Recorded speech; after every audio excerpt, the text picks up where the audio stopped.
Ayon daw sa nakakatawang paniniwala ng mga ateista na Big Bang Theory, ang universe ay galing sa wala at sumabog.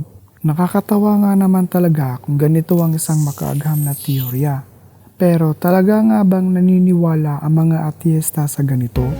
Ganito ba talaga ang Big Bang Theory ayon sa mga scientists?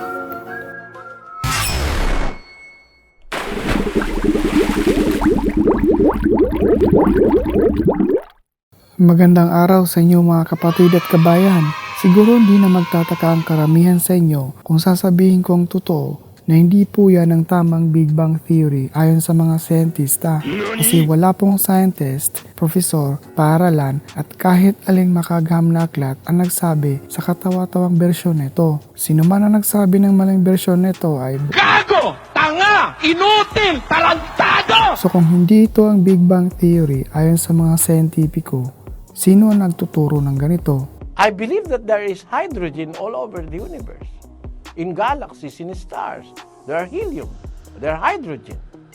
But for this material to pack themselves together and to be created by a Big Bang when they decided after they have decided by themselves to that this nothing, large quantity of nothing to pack themselves together, and they also decided to explode, then creating the Big Bang in the universe, and you and me, it is stupid. I see. Galing sa isang ministro, hindi sa mga ateista o siyentista o guro.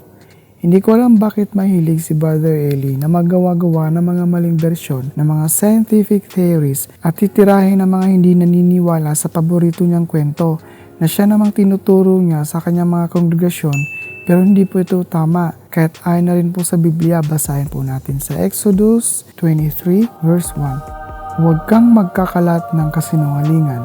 Huwag kang makikipagkayari sa masama na maging saksi kang sinungaling.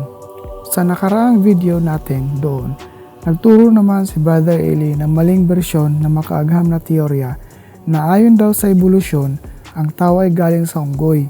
Ang mga argumentong ganito kung saan hindi inatake ni Brother Eli ang totoong ebolusyon at Big Bang Theory, kung hindi ang kanyang mga gawa-gawang bersyon para madali niyang maipakita na tama siya, ay tinatawag na strawman.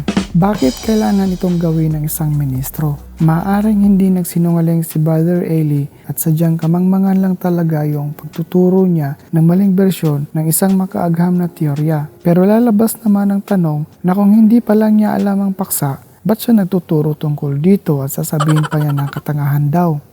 Wala pong scientist at profesor ang nagsabi at nagturo na ang wala ay nagpasyang magkumpulan at sumabog. Wala po. Kagaguhan. Po yan ni Brother Eli.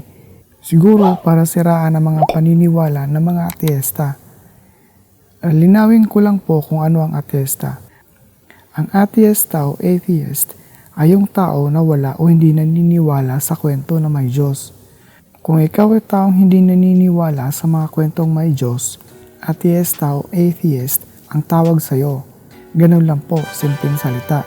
Maaaring naniniwala ka sa Big Bang Theory at evolusyon kahit naniniwala ka man o hindi sa Diyos.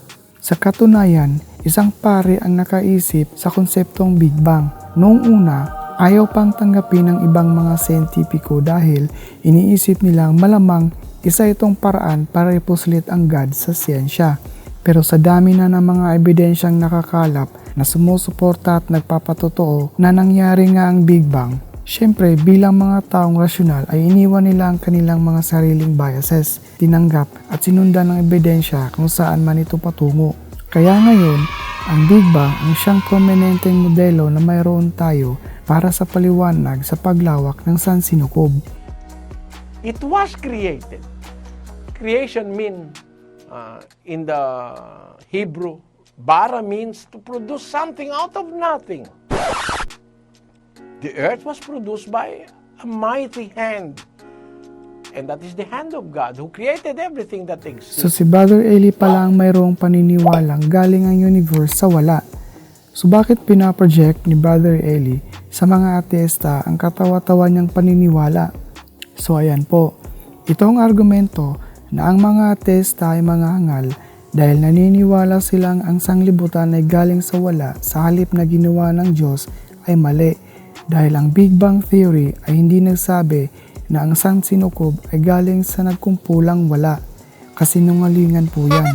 Ito ay argumentong strawman at napabulanan na ito dati pa pero ginagamit pa rin ng mga tagasunod niya sa mga diskusyon. So hanggang dito na lamang po muna at maraming salamat sa inyong panonood at manatiling mapangusisa. Gago! Tanga! Inutil! Tarantado! Inutil!